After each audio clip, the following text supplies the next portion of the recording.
السلام عليكم ورحمة الله وبركاته أعزائي محترمين ومحترمات اليوتيوب، متابعين البارون. حلقة جديدة النهاردة مليئة بالإثارة والمتعة والكوميديا. في الفيديو بتاعنا النهاردة احتمال يطول شوية، خليكم معايا للآخر. معلومات مفيدة جدا، كلام مهم جدا، كلام كما تعودنا من قبل بالإثباتات وبالدلائل. سيبكم من الهرتلة اللي بتتقال، الحكايات كلها كاذبة، كلها مليئة بالفضايح، ولكن اللي عندنا هام جدا، حقيقي جدا، ما فيهوش أي نوع من أنواع الفضايح خالص. يلا بينا نبتدي. انا قلت لحضراتكم اعتذاري من قبل الفيديو، احتمال انا هحاول اختصر على قد ما اقدر عشان اوصل لكم اكبر قدر من المعلومات عندي. في البداية حابب اشكر حضراتكم لان انتوا يعني كنتوا ايجابيين جدا من الطلب اللي انا طلبته من حضراتكم. الفيديو اللي فات كنت طلبت من حضراتكم كومنتات، شفت كل اسم بيكتب 3 و4 كومنتات، شفت اللايكات عليت الدوبل يمكن ولا التريبل كمان. فميرسي جدا جدا جدا، خلينا مستمرين على نفس النمط.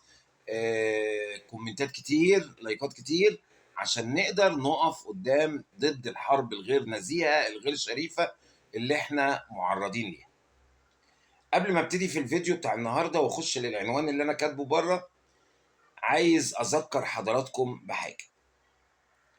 طالما سيره عم عادل فتحي هتيجي، وهي انا هجيبها دلوقتي يعني ان شاء الله، فلابد من الدعاء. ولا تنسوا في كل يوم في كل صلواتكم لا تنسوا من الدعاء لعم عادل فتحي، الله يرحمه ويحسن مثواه.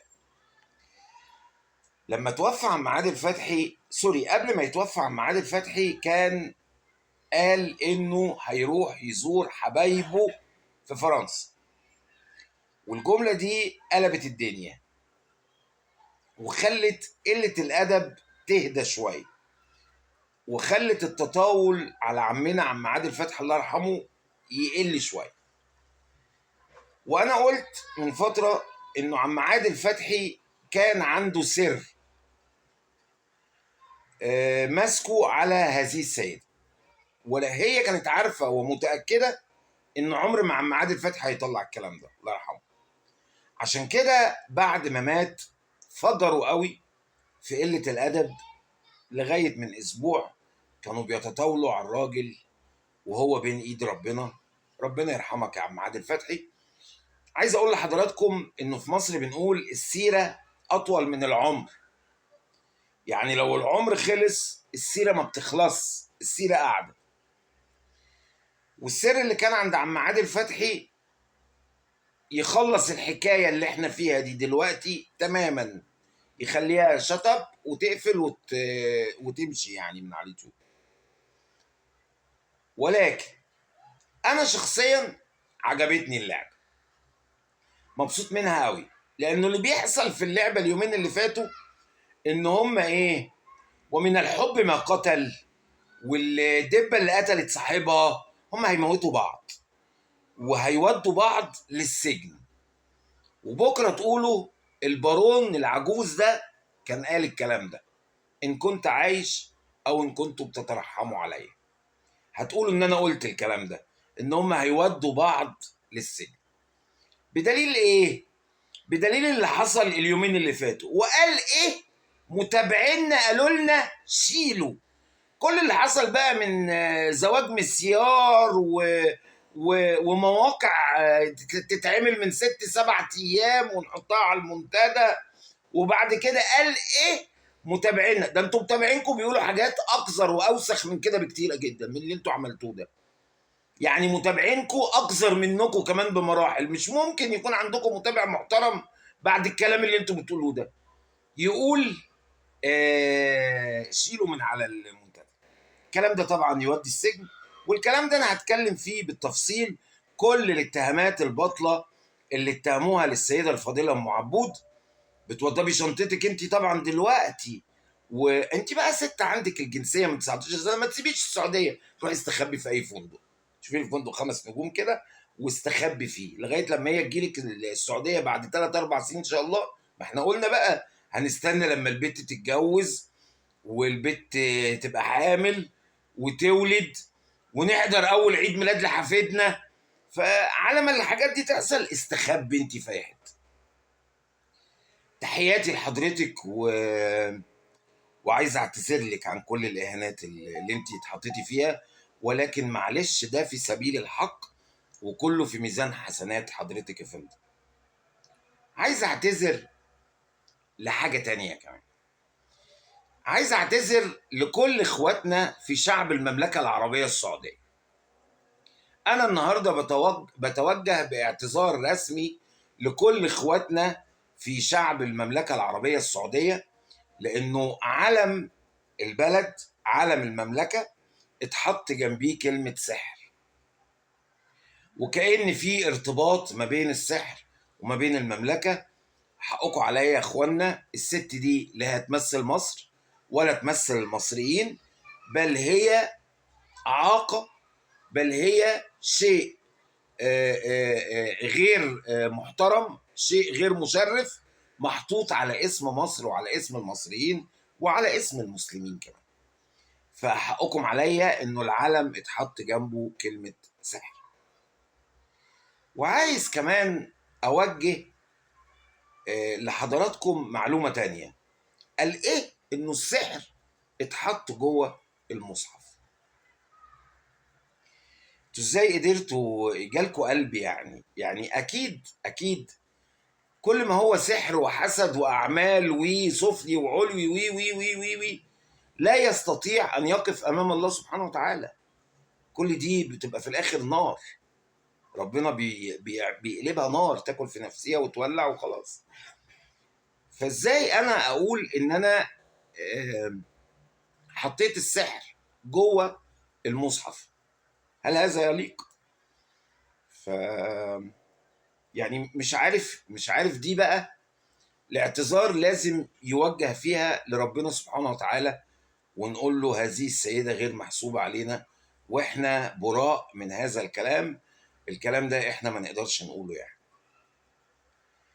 النهارده بقى انا راجل بصلي، وصليت قبل ما البس الطرحه، وصليت بعد الاكل، وصليت قبل الاكل، وصحيت عملت الصلاه، وجنو عمل الصلاه، وولادي عملوا الصلاه، ومصطفى عمل الصلاه، ومراته عملت الصلاه، وحماته عملت الصلاه، كأن الصلاه دي صلاه خضراء.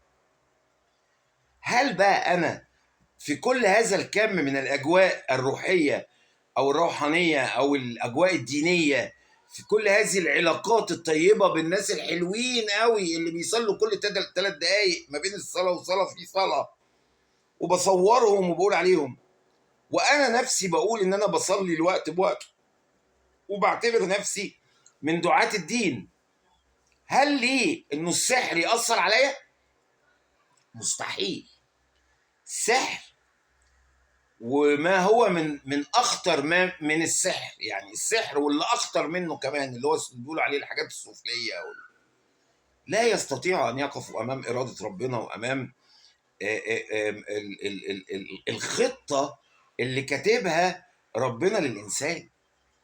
يعني ايه يا بارون الكلام ده؟ يعني انا اتطلقت، شفتوا من عينيكم اتطلقت، الحسد والسحر طلقوها.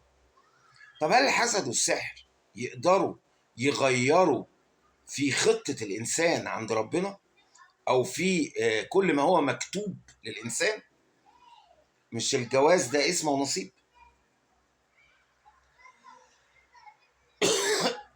عفوا. والطلاق ده اسمه ونصيب. طب هي اتطلقت عشان الحسد ولا اتطلقت عشان هي ست مجرمة ولسانها طويل وأهانت أهله وطلقته وأم عياله؟ ولا هي اتطلقت عشان بتضحي عشان خاطر البنات، بناته وولاده يعني؟ ولا هي اتطلقت عشان خاطر ما عجبهاش القعده في القريه؟ ولا هي اتطلقت عشان هو ماسك عليها حاجه كسر نفسها؟ ولا هي ماسك عليه حاجه زلاه مثلا؟ انهي سبب من الاسباب اللي اتقالت لنا وجد على اساسها الطلاق؟ الحسد ولا التضحيه ولا المكرونه بالبشاميل؟ بيتزا، فطيره، كل حاجة على بعضها. فالنهاردة الحسد ما يغيرش اللي كاتبه ربنا للإنسان، وكمان الحسد ما يمشيش مع الناس اللي تحت مظلة ربنا سبحانه وتعالى، اللي ماشيين في الخطة، الناس اللي بتصلي، الناس اللي بتزكي، الناس اللي عندها أعمال صالحة. الحسد لا يضرها، ما يضرهاش. ليه؟ لأنه ربنا حميها من الحسد. وهي دي الفكرة اللي أنا نفسي أوصلها لحضراتكم، إنه كل ما تقول أنا هصلي بسبب الحسد يبقى هي ما بتصليش، يبقى يا إما هي جاهلة بالدين، يا إما هي بتدعي إن هي داعية إسلامية. وده الكلام اللي أنا زوري اتنبح وأنا بقول. فيا إما هي كدابة هنا، يا إما هي كدابة هنا، وفي الآخر إحنا عندنا نتيجة واحدة، إن هي كدابة. السحر ما يأثرش على الشخص اللي كل ما بين ساعة وساعة بيقول لنا إن هو بيصلي. تعالوا نروح لموضوعنا. إنما الأعمال بالنيات ولكل امرئ ما نوى.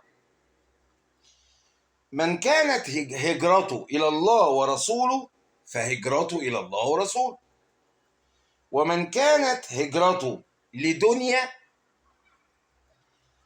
أو امرأة يبقى نيته إلى ما نوى. كملوا انتوا بقى. هو كاتب لدنيا ما يصيبها والامرأة ينكحها، يعني ده كلام سيدنا عمر بن الخطاب عن لسان نبينا محمد عليه أفضل الصلاة والسلام. عليك أفضل الصلاة والسلام. صدقت يا رسول الله.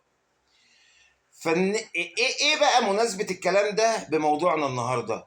النية للسفر للسعودية كانت لإيه؟ النية كانت لإيه؟ إنما الأعمال بالنيات ولكل امرئ ما نوى. هي كانت ناوية على إيه؟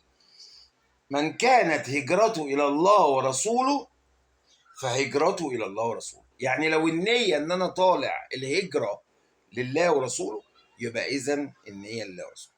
لكل امرئ ما نوى.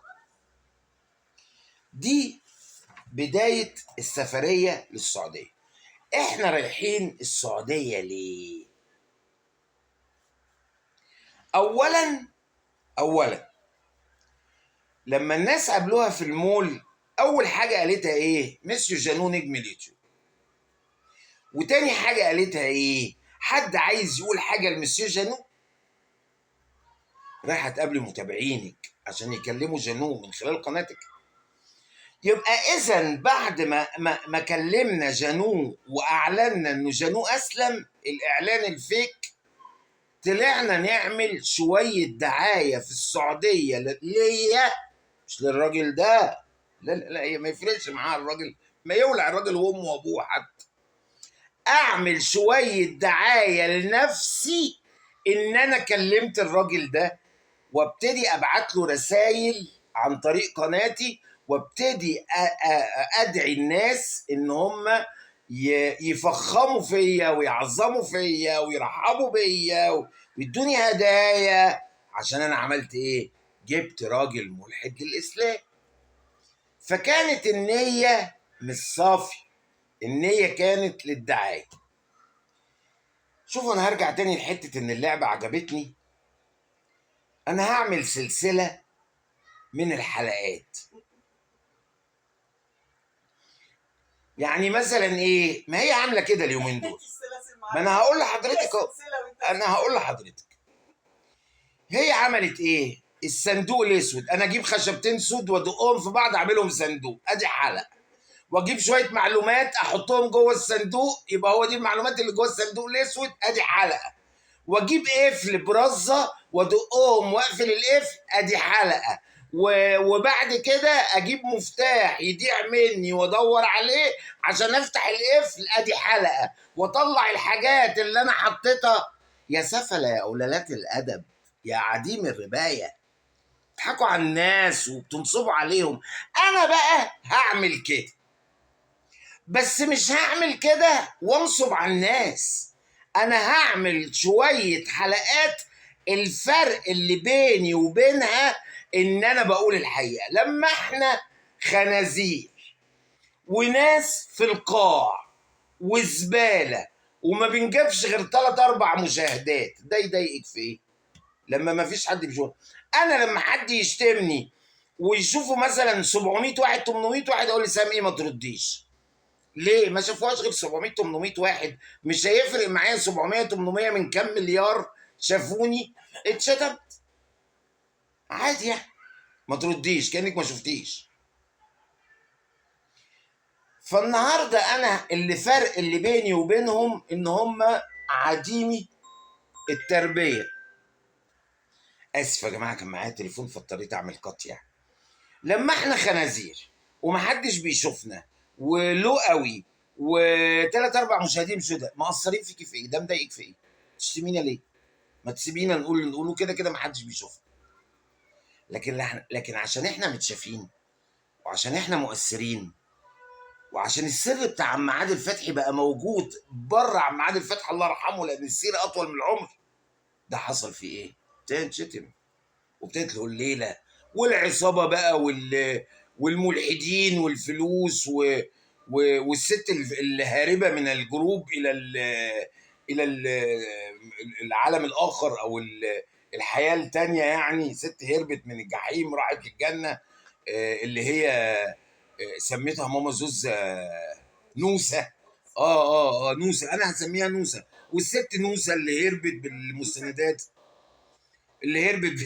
بالمستندات وي وي وي وي وي. فلما احنا مش مؤثرين كده، كنت بقول لحضراتكم من شويه، انا لما الاقي حد شاتمني وبيشوفه 50 ولا 100 ولا 200 ولا حتى 1000 اقول لها ما ترديش. لكن لما يشوفه نص مليون نتاثر. على العموم خلونا نخش في موضوع. سافرنا السعوديه واحنا النيه عندنا اللي هو ايه، من مش رايحين السعوديه، رايحين نعمل دعايه لنفسي على اسلام جن. قابلنا الناس، غنينا اغنيه نجم اليوتيوب. قابلنا الناس تحبوا تقولوا حاجه لمستر جنو، تقولوا حاجه لولادك، تقولوا حاجه لرضا جوزك. فكانت النيه مختلفه. انا مش هتكلم عن السفر في الحلقه دي، في حلقه جايه هتكلم عن النيه والسفر وازاي ما رحنا زرنا قبر الرسول وازاي رحنا قعدنا ساعتين بس، مع ان تخيلوا ان السيده ام بدر قالت لها احجز لك 3 ولا 4 ايام في الفندق، قالت لها هو يوم واحد بس. yeah. ورايحه عشان تكيد مصريه في باريس، رايحه العمره عشان تخرس، قالوا كده عشان اخرس مصريه في باريس، عشان ما تقولش يعني لو ما كانتش مصريه في باريس ما كانتش عملت العمره كمان. خلوا الكلام ده كله في وقته.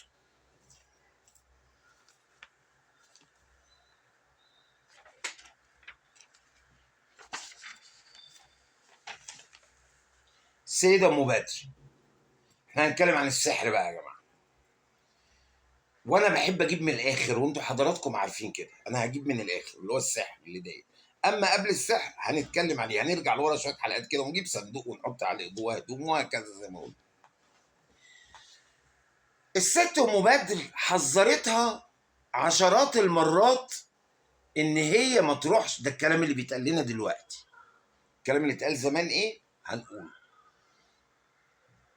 الست ام بدر حذرتها عشرات المرات عشان ايه؟ عشان ما تروحش المول. وما تقلناش ليه. وبعتت معاها السواق حمايه عم محسن. عم محسن راح حمايه وقالت لها لا يرجع ويبقى يجي ياخدني، ولا لا لا. وغالبا عم محسن في فتره من الفترات كان هو اللي بيصور. سيبكم من عم محسن دلوقتي. حذرتها ما تروحش المول، والسيده الفاضله مفتريه في بوردو قررت تروح المول. وما قالت لناش ام بدر الفاضله حذرتها ليه. حذرتها، يظهر كانت خايفه عليها من الهواء، خايفه عليها من الميكروب عشان كورونا، خايفه عليها من اكل المول، قالت لها لا تاكلي ولا تشربي، اوعي تاكلي ولا تشربي. برضو السيده مفتريه في بوردو هي اللي قالت لنا الكلام ده، احنا لا كنا معاهم ولا شفنا حاجه. اوعي تاكلي، يمكن خايفه عليها من ميكروب في الجو، او الميه فيها ميكروب فيجي لها اسهال، او الاكل مسمم، او يعني المهم يعني ما فيش حاجه اصفر في السعوديه بقى عشان ما نقعدش. حذرت، ولكن الفاس وقعت في الراس زي ما بيقولوا في مصر، وحصل ما لا يعقب عليه او ما لا يحمد عليه، ان هي اتسحرت وجت جري اديتها الورقه. وهنا لازم نقف بقى وقفه. اديتها الورقه ورجعت مصر، والجنود خبطت عربيته والناس بتهاجمنا عشان اسلم، واللي وقلت سيبهم ياكلوا عيش، والاريتريه واللي وقعدنا لغايه النهارده سنه ونص، كل ما الموضوع ينام نزقه زقه ونصحيه، نزقه زقه ونصحيه، وكل مره نتهم حد جديد، وكل مرة نغير القصة. وهنا أنا عندي سؤال، هو ليه ما اتخذش إجراء في وقتها؟ خلونا نركن ليه ما اتخذش إجراء دي في وقتها، وهقول لحضراتكم حاجة وارجع لها تاني. من قيمة شهر كده ولا شهر ونص كان في ترند في مصر اسمه إيه؟ اسمه وفاء مكي. وبعد 23 سنة وفاء مكي حصلت على البراءة، أو يعني كان في ترند في مصر اسمه وفاء مكي. وعشان احنا ناس فشله، وعشان احنا ناس ما عندناش محتوى، ركبنا الترند واتكلمنا عن مين؟ عن وفاء مكي، زي ما اتكلمنا عن سعد المجرد. ياه، يعني احنا لسه هنستنى 23 سنه نحكي في موضوع الاريتريه لغايه لما نظهر براءتنا؟ لو عجبكم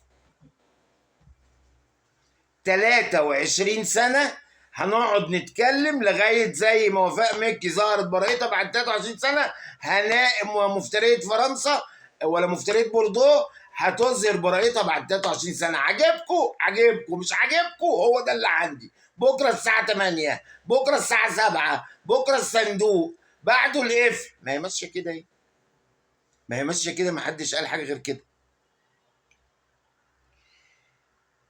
فتعالوا نرجع بقى لوقتها. ام بدر ليه ما خلصتش الحكايه دي ان تايم؟ رجعت من المول، حصل لي سحر ومروشه كده والحقوني. طب تعالي يا بنتي، انا هاخدك اوديكي مكانين. مكان في قلب المول نفسه اللي هي كانت فيه. ازاي ده؟ انا بقول لكم كده. احنا اتقال لنا ايه اليومين دول؟ اتقال لنا ان انا كنت في مول الرياض. جريت انا على جوجل عشان اجيب رسمه مول الرياض، عشان اجري ورا حاجه جوايا طلعت مظبوطه. طلع في الرياض في 16 مول. طب هي بتتوهنا ليه؟ ما هي كانت في المول والناس شافوها، بتتوهنا ليه؟ لما رجعت للفيديو القديم لقيت ان اسمه مول رويال في الرياض. نسينا؟ احتمال وارد تكون راحت مول رويال وبعد سنه افتكرت ان اسمه الرياض. عادي، نسيت. ولا مش عايزانا نوصل للمول عشان ما نجيبش صفحه الفيسبوك بتاع الراجل صاحب المكتبه اللي اتباع عنده المصحف ونبرق الاريتريه. هو انا عايز اسال حضراتكم، مش حضراتكم المتابعين، حضراتكم دول ناس تاني، سؤال. عندكم الاريتريه الحقانيه برقم تليفونها المظبوط، وده من بق. مفيش دكتوره بقى رباب، ما تزعليش مني، الناس بتزعل مني، او انا مش هزعل الناس عشان خاطرك يعني. وده من بق رباب. ولما طلعت قلت لها طلعي لنا الاريتريه قعدت تتريق عليا. يبقى اذا عندكم الاريتريه، عندكم الخاله نوسه الهربانه من معتقل المجوس، الناس اللي بيعبدوا البقر، وراحت لعند الناس المسلمين المحترمين وقالت لهم على كل حاجه. وعندكم الشتات بتاعه الجروب. الله، امال انتوا عايزين سهام تقول لكم مين الدكتوره زغلول ليه؟ انتوا عندكم الاصل اهو. يعني انتوا المفروض ان انتوا عندكم الحكايات كلها. عايزين سهام تطلع لكم ناس تانية ليه؟ ما انتوا عندكم الناس دي كلها باساميها، بعناوينها، بالشيكات، بالفلوس، بكل حاجه عندكم. عايزين بقى سهام تطلع تعرفكم ليه مين هي الدكتوره زغلول. ما تجتهدوا انتوا. عندكم نوسه، خلوا نوسه هي اللي تقول لكم. خلوا نوسه هي اللي تقول لكم مين زغلول. وانا هعيد تاني بعد اذنكم. انا هعيد تاني، مالكوش دعوه بالحكايه دي، عشان بما يرضي الله نصيحه، اللي هيقرب من الحكايه دي هيتاذي، لان الست دي مش قليله وانتوا بتجيبوا في سيرتها، وانا ممكن اوصل لها الكلام ده كله. ومش تهديد، هي دي الحقيقه.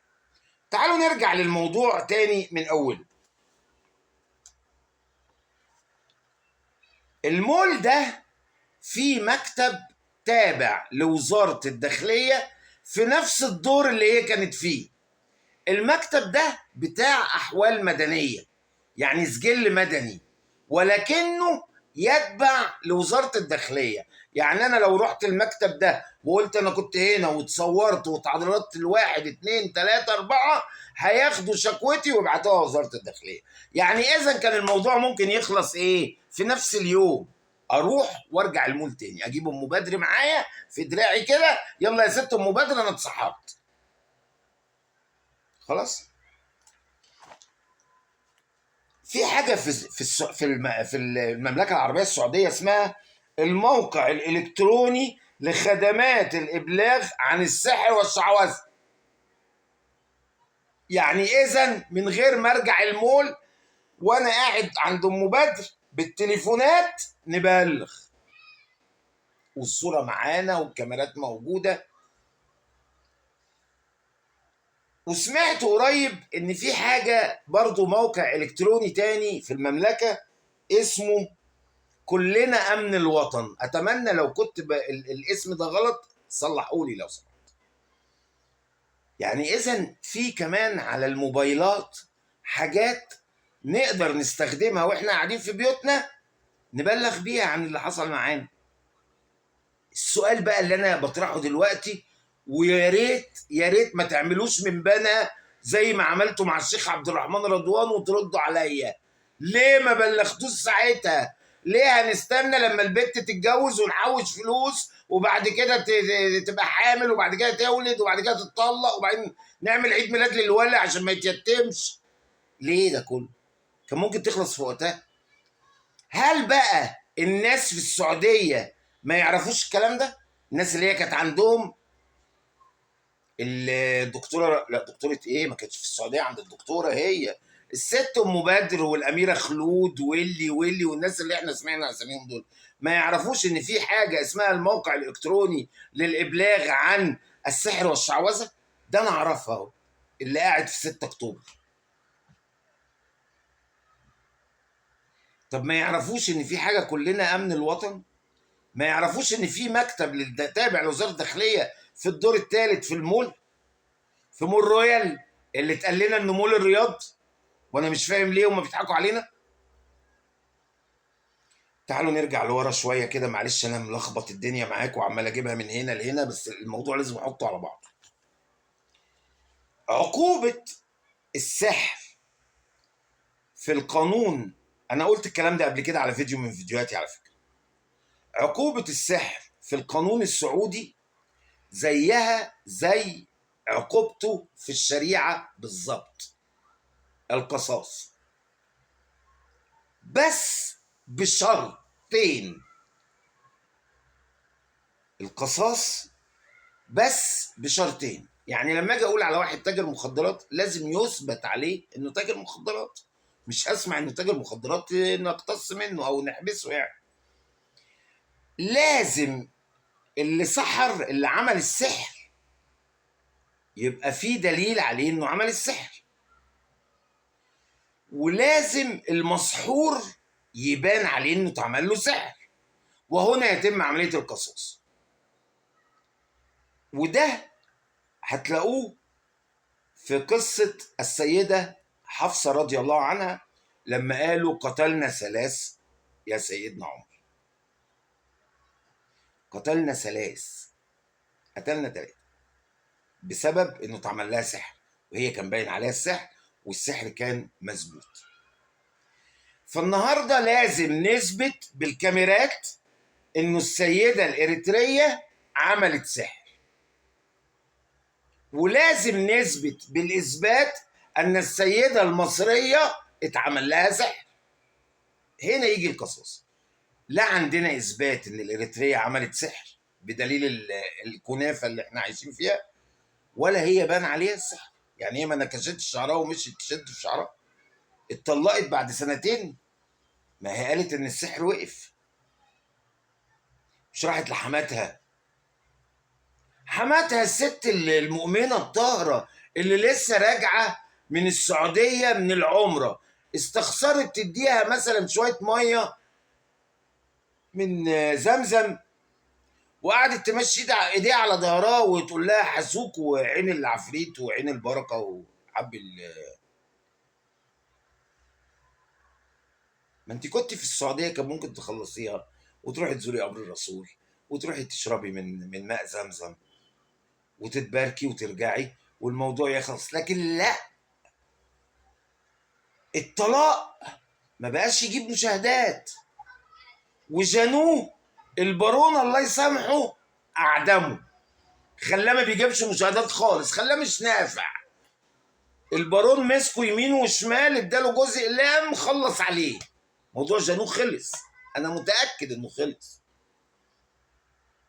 وعلى فكره لو حصل فيه اي نكشه تاني، نكشه غير النكشات بتاعت الله اكبر بتاعته بتهز عرش السماء وكدبوني في الاسلام والرغي اللي انت بتقوليه ببقك، نكشه حقيقيه، انا مش هقول لك انا هعمل ايه، هقول لك هعمل ايه الفيديو اللي جاي. هقول لك على فكره تنكشي بيها معايا، وهقول لك على فكره على اللي انا هعمله بعد الفكره اللي انا هقولها لك، بس الفيديو اللي جاي ان شاء الله استنوني. بفكر لها في فكره، مش انتوا حضراتكم طلبتوا مني ان انا افكرها بالصلاه، هي هتروح تصلي بيه، وانا هقول لها تروح تصلي بيه ازاي، وهقول لها هعمل ايه بعد ما تسمع كلامي ان شاء الله. يبقى الموضوع السؤال بقى، وده اللي انا مش يعني حته عايزه اتطرق لها، بس ايه، مش عايز يعني، ولكن الكلام بالكلام الحق بالاحق يعني. ام بدر حذرتها وما بعتتهاش تخلص الحكايه في نفس اليوم. ام بدر شريك في الحكايه دي؟ ليه لا؟ طب هي علاقتها عامله ايه بام بدر؟ طب هما ما حكولناش ليه على الزياره بتاعت باريس وايه اللي تم فيها، وام بدر كانت جايه منين؟ الكلام ده ما اتحكاش ليه على اليوتيوب؟ مش عارف. لا انا عارف رب سامحني يا رب، انا عارف، لكن ما اتحكاش ليه هو اللي انا مش عارف، لكن القصه انا عارفها وهقولها. لو ما اتقالتش، لو هم ما قالوهاش انا هقولها خوفا على السيده الفاضله يعني. فهل هي كانت شريك؟ الله اعلم. ما جاش على بالها؟ الله اعلم. طب هي قعدت قد ايه بعد زياره المول دي؟ الله اعلم. طب ما عملتش اي نكشه، اي محضر في الاسم كده، اي حاجه، مع ان في السعوديه كل الناس الافاضل اخواتنا السعوديين عارفين ان تهمه السحر او عقوبه السحر القصاص. طب هي الاريتريه انهي اللي عملت لها السحر؟ اللي كان معاها جوزها واولادها، ما كان في عيله اريتريه. في الفيديو بتاع اللي هو المول الحقيقي اللي هو كان من سنه وشويه ده، في شويه حاجات جميله جدا. اعتقد شويه الحاجات دي كلها هتبقى تناقشها المدام سهام. الورقه الصفراء اللي خدتها واتربكت، الظهر بتاع الكرسي، هي قالت ان الست وطت ومشت ايديها على ظهري. الكرسي كان ليه ظهر مقفول كده. كل ده احنا لسه مصورينه النهارده من الفيديو القديم. تقدروا حضراتكم تروحوا تشوفوا الفيديو القديم اللي هو اللي قابلت فيه الجمهور بتاعها ده يعني. و... والعيله والراجل اللي بسيته، اللي هي بتقول البوسه في فرنسا والبوسه في المانيا، الراجل اللي بسيته موجود في الفيديو ده. كل الحاجات دي هتبقى تناقشها المدام سهام مع حضراتكم.